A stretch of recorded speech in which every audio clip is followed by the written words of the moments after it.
The Florida Board of Education voted to green-light on Wednesday new standards for teaching African American history in public schools, despite criticism from civil rights and education groups. Republican Governor and presidential hopeful Ron DeSantis has pushed a law since 2020 to regulating how the issue of race is to be taught in the state's schools.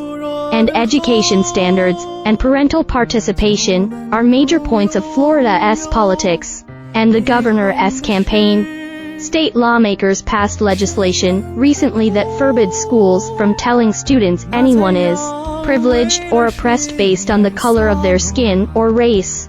The new state standards require educators to teach middle school students that slaves developed skills, which, in some instances, could be applied for their personal benefit, according to CNN. Moreover, historical events where Black Americans were victims of violence will require certain teaching instructions per CNN when high school students learn about events, such as the 1920 Ocoee Massacre.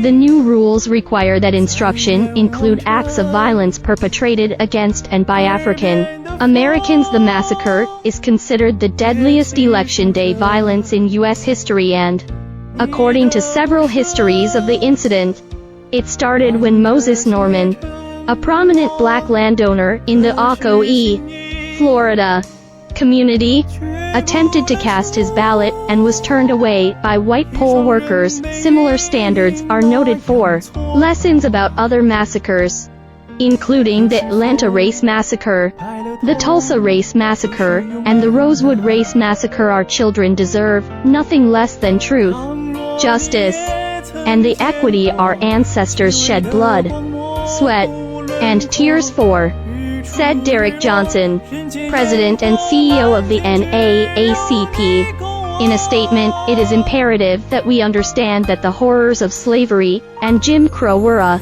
violation of human rights and represent the darkest period in American history. Meanwhile, the Florida Education Association condemned the decision, adding it was a big step backward for a state that has required teaching African American history since 1994. One of the central tenets of DeSantis' presidential campaign has been his willingness to fight back against woke education standards and critical race theory. The Post Florida approves curriculum teaching that black people gained personal benefit from slavery.